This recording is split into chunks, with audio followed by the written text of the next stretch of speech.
I remember that I was lied to about who was behind 9/11. What controls the world? It's money. It's a matter of controlling the resources of the world. They don't want peace. They don't want democracy. War makes money. Go back to Smedley Butler. War is a racket. I mean, of course it was a conspiracy. 2 or more people plotting anywhere to do something illegal is a conspiracy. On the 14th anniversary of the 9/11 attacks, family members of the victims, President Barack Obama, and U.S. Secretary of Defense Ashton Carter delivered speeches commemorating those who died at Ground Zero in New York City, the Pentagon in Arlington, Virginia, and Shanksville, Pennsylvania, where the Flight 93 National Memorial officially opened up to the public. And after 14 years and forevermore, terrorists who threaten us will learn this simple yet unbending truth. No matter how long it takes, no matter where they may hide, they will not escape the long arm of justice. Another set of family members and politicians throughout the nation marked the anniversary with calls to do more than remember the events of 9/11. They're calling on the public to investigate the details of what happened that day and question the official U.S. government narrative. When you remember 9/11, don't just remember, I don't remember that 9/11 happened and I couldn't find my sister for almost 14 hours or she almost died. I don't just remember that. I remember that I was lied to about who was behind 9/11. The government version of events claims that Osama bin Laden directed 19 hijackers to fly 4 planes into high-profile locations across the United States, including the 2 planes that hit the Twin Towers of the World Trade Center, 1 that hit the Pentagon, and 1 that was reportedly headed to Washington, which ultimately crashed in a field in Pennsylvania. The planes that hit the Twin Towers created a fireball of explosions, which weakened the internal steel columns within the buildings, causing 3 of the towers to fall at nearly freefall speed, including 1 which was not hit by a plane. The public is told that the attacks stem from the jihadist disdain for American freedoms. But not all of the public accepts this official story. This includes family members of the 9/11 victims. Bob McIlvaine is one of these family members. McIlvaine has been independently investigating the 9/11 attacks since his son's death and calling attention to what he says are discrepancies in the government's narrative of the events of that day. 14th anniversary, you've been involved with this movement for some amount of years now, trying to get justice for your son. What feels different to you this year compared to past years? To be honest, nothing. I've been doing this so long, and I really don't have any faith in this country, and I don't have faith that this will ever come to fruition because they just can't afford to. The world politics won't allow it because it'll just, we are an empire, and an empire is not going to allow this to bring them down. McIlvaine and other survivors, family members, activists, architects, engineers, firefighters, and researchers are part of what is sometimes known as the 9/11 Truth movement. These skeptics include groups like the Architects and Engineers for 9/11 Truth, Firefighters for 9/11 Truth and Unity, Pilots for 9/11 Truth, Scholars for 9/11 Truth and Justice, and a long list of local activist groups and individuals from around the globe. There is no official position within this loose-knit movement. Instead, it's a mix of opinions, theories, and ideas which sometimes conflict with one another. Despite the wide-ranging theories, members of this movement generally agree that the official bin Laden narrative promoted by the U.S. government is full of holes. On Saturday the 12th, New York City activists partnered with Architects and Engineers for 9/11 Truth to co-host a symposium called Declassify the Truth, 9/11 Transparency on the Rise. We can be held indefinitely. We can be tortured. We can be assassinated merely for being associated with terrorism.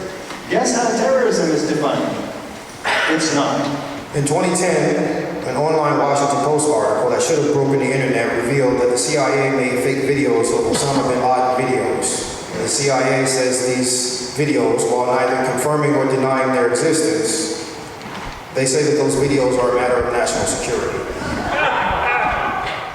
The Architects and Engineers for 9/11 Truth focus on the collapse of the Twin Towers as well as the collapse of World Trade Center 7, the 47-story tall building that fell later in the day despite not being hit by a plane. Indeed, much of the 9/11 Truth community sees the collapse of Building 7 as the smoking gun which reveals the presence of explosives used to bring the buildings down. According to NIST, the building collapsed due to fires that spread throughout it.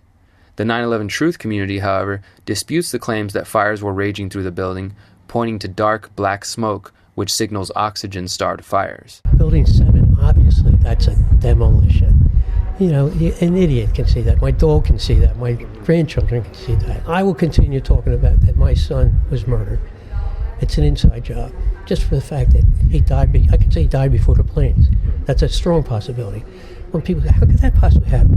Because there were goddamn bombs in there. That's how it happened. The symposium also sought to evaluate legislation in Congress that seeks to declassify 28 pages of 9/11 evidence. The 28 pages in question are part of the joint inquiry into intelligence community activities before and after the terrorist attacks of September 11, 2001, which was redacted by former President George W. Bush shortly after the 838-page report was released in 2002. Former and current government officials who have seen the documents have stated that the information relates to financing of the terrorists and points a finger at members of the Saudi government and possibly Saudi royalty. On the 14th anniversary, Congressman Thomas Massie called on the public to challenge the official story. Writing on Facebook, Massie said, quote, "As a congressman, I had access to the documents, and while reading them, I had to stop every few pages to rearrange my understanding of history for the past 14 years and the years leading up to the attack. It challenges you to rethink everything." Massie went on to challenge his colleagues to, quote, "read the pages on behalf of their constituents and co-sponsor a resolution which would force the declassification of the 28 pages. Despite promises from President Obama,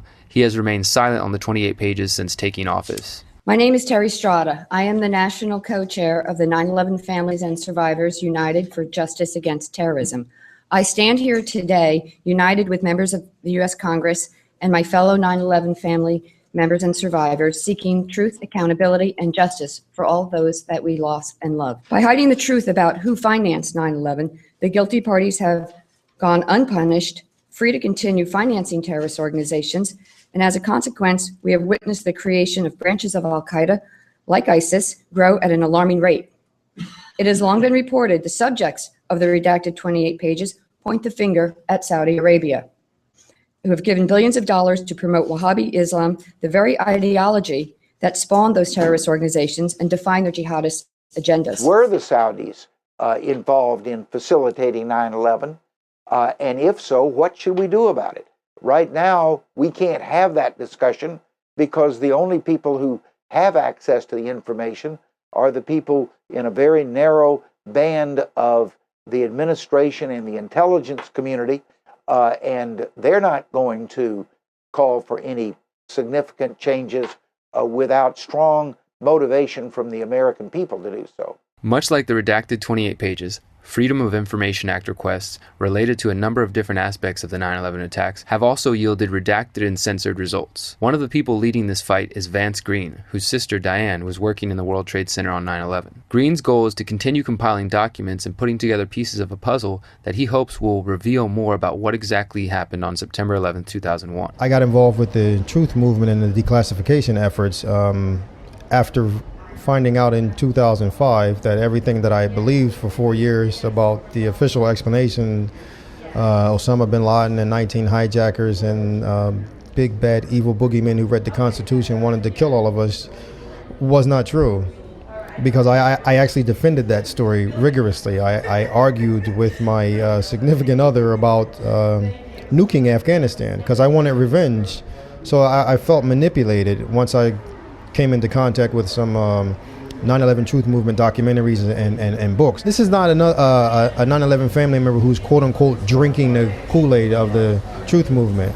I've spent the last almost 6 years now doing my own independent research, fact-checking and fact-finding mission, verifying every little tidbit of every claim the quote-unquote truther community has been saying. And instead of just sitting down and talking to members of the truth community and taking their word, I've been trying to get both sides and then going to our government and asking them, for submitting FOIA requests, basically to get them to speak to the claims or evidence from the 9/11 truth community.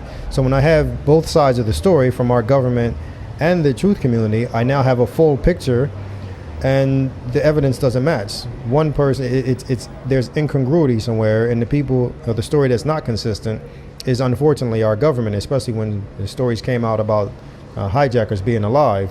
So that posed a big problem for me. That was the one major thing that piqued my interest, because if a guy who was supposedly on a plane and died on 9/11, he's not supposed to be walking into an embassy in Jeddah, Saudi Arabia saying, "Why are you showing my picture on television?" Now, of course, I didn't know that on September 11th. I didn't know it on September 12th. I didn't know it until 4 years later. While Green focuses on FOIA requests, The architects and engineers for 9/11 Truth have presented a body of evidence which they say proves the presence of nanothermite, a military-grade incendiary capable of assisting in a controlled demolition in the dust of the Twin Towers of the World Trade Centers. In presentation after presentation, Richard Gage, a member of the American Institute of Architects and founder of Architects and Engineers for 9/11 Truth, has attempted to bring the attention of his colleagues, the media, and the public to discrepancies between what the National Institutes of Standards and Technology claims was the cause of the collapse of the building and what can be observed by studying video of the collapsing structures.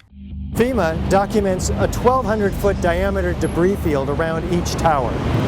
Videos show multi-ton steel sections of hundreds of individual steel pieces ejecting out of the towers at 60 miles an hour for a distance of 600 feet.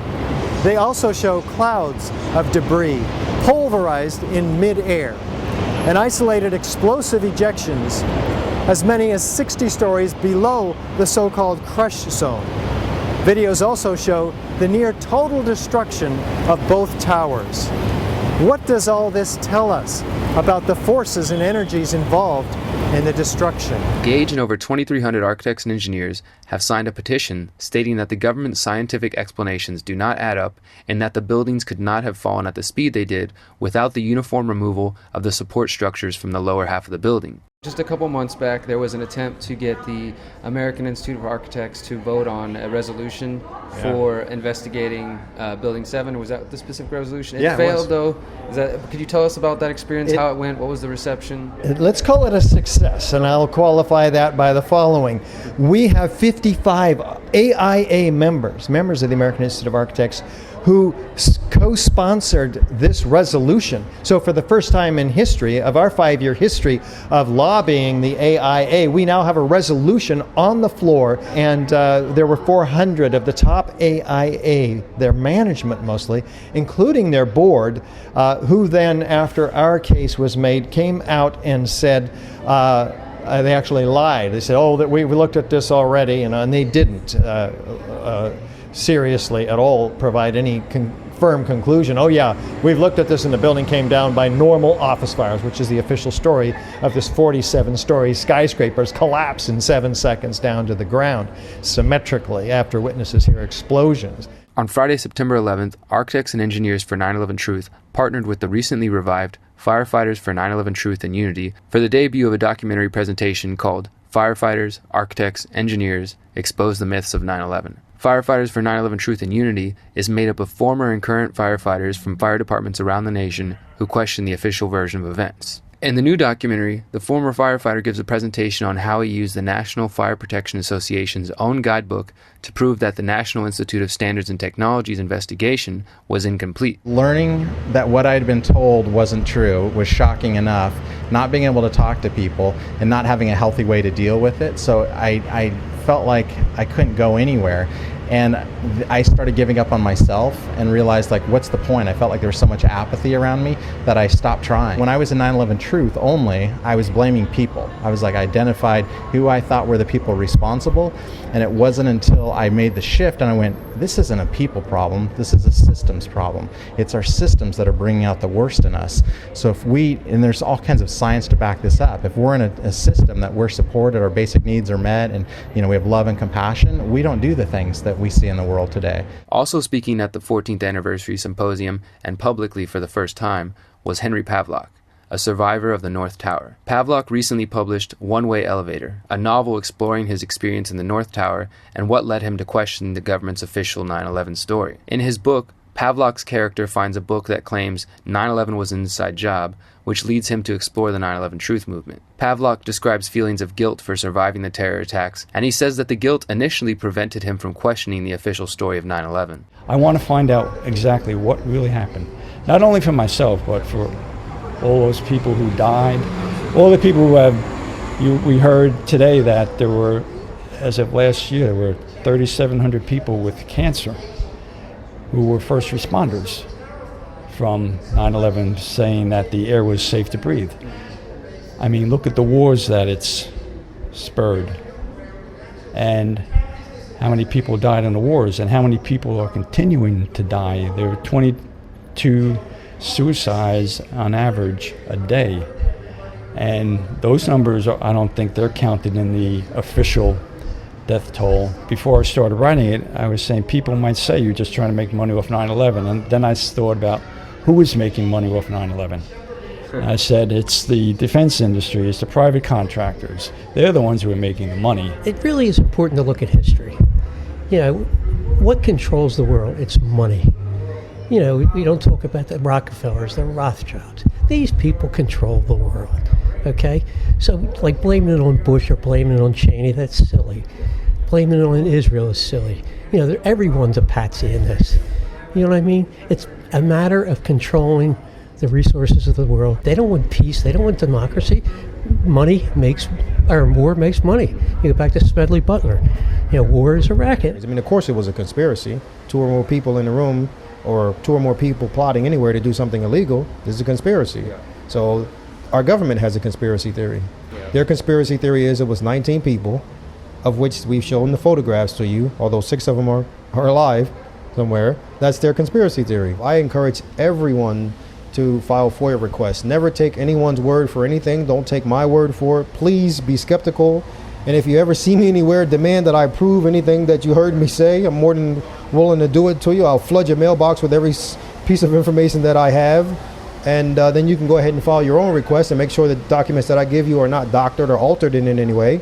That would be awesome. But I encourage everybody to file their own FOIA requests. For the organizers of this year's event and the family members and activists who continue to question 9/11, they hope that by presenting evidence that counters the government's claims, they can create a change in the American consciousness, leading to the release of the 28 pages and a call for a new and independent investigation. As the media and politicians are quick to remind us to never forget 9/11, we must also remember to never forget to question the government's official version of events. Let us never forget those who died on this day 14 years ago, and let us not allow the financiers of this crime to go unpunished.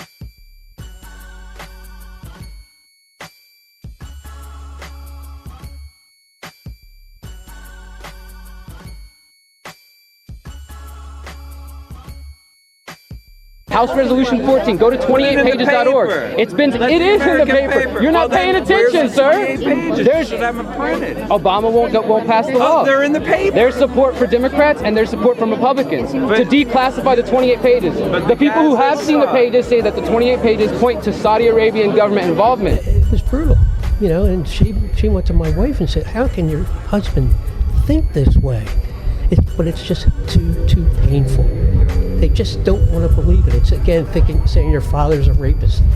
You know, you just don't want to believe that your country could possibly do something like that. I went into kind of a downward spiral and stepped away from the truth movement. And I've been for the last 5 years on what I call a spiritual transformation. And then it inspired me to step back in. I was invited back in this year, and I would only come back in if I could bring in the unity element. And where do we go from here? Firefighters, architects, engineers expose 9/11 myths, where Eric Lawyer and I, Eric of Firefighters for 9/11 Truth, now 200 firefighters calling for a new investigation. We team up. But that was the beginning, I guess, of cracking that shell around my head that I kept me insulated from this inconvenient truth about what people call conspiracy theories. He's in a bookstore one day just browsing, and he sees a book saying 9/11 was an inside job. He buys it, and that's where he gets into the conspiracy theory world.